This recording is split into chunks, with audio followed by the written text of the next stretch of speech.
Hello, everyone. I am Amber Foreman, and I am excited to share some ideas to you about how we can really support our EL learners by focusing on their strengths and by building strong connections between the school and the home. First off, culture is a huge part when it comes to learning. It shapes how our kids communicate, how they see authority, and even how they deal with group settings. That is why being culturally aware matters so much. For me, cultural competence is just about knowing your own perspective and making the effort to learn about my students' backgrounds. When we do that, we show them how they are valued and how they matter. I try to bring their cultures into the classroom in a lot of different ways, and that's sharing music, food, facts, celebrities, whatever I think will gravitate their interests. I'm willing to do it. When students see that their culture is represented in school, they're way more motivated to speak and take risks with language. That's why I like having visuals in my classroom. I like having books and even classroom greetings in different languages. If that's a hola or a senora, I have a student and every morning she says hola, and so I say hola. And so we're doing a quick exchange in her language, which is Spanish. ¿Cómo estás? Bien. So hopefully by the end of the year, I'm able to have a conversation with her parents in their native language, which I think is really, really important and shows that you care about them, not just this is your job and this is what you have to do. In the classroom, I remind myself that every EL student is different. Some are brand new to English, some are fluent but still new to learning to working with English in an academic setting. And some might get special education services. That means we've got to be flexible, which means adding visuals, giving complete sentences, and even extra time for those learners.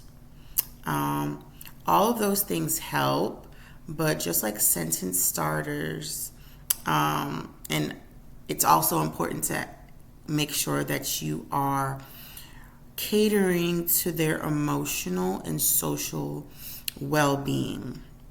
You know, when you notice that a student is withdrawn and, like any other student, you would try to connect them with their classmates and see what's going on.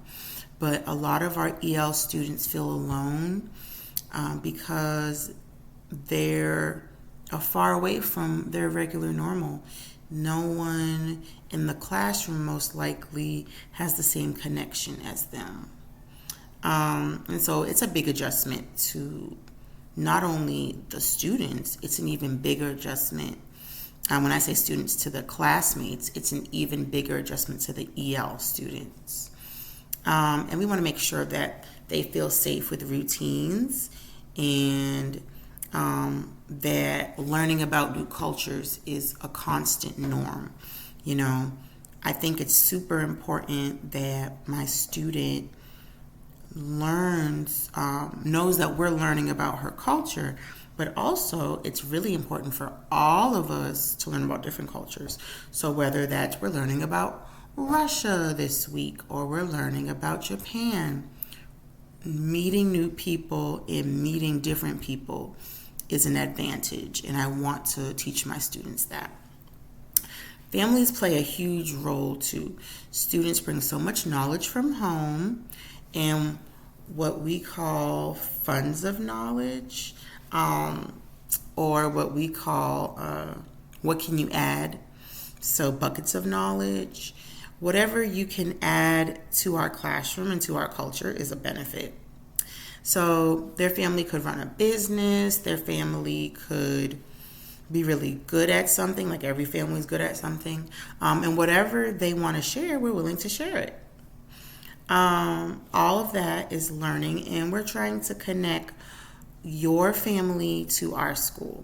And so it would be really, really great for a teacher to contact a parent and say, your student has been sharing some great things about their culture. Can you share?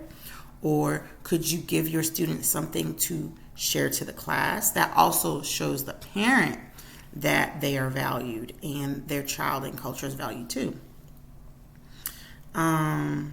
Communication events and partnerships are really, really great. Like I said, I am not big on speaking Spanish, but if I can find a translator, not just a translator, but if I can find a community helper that can not only help me, but help my students' family feel as comfortable as they can in this new environment, I'm willing to do that.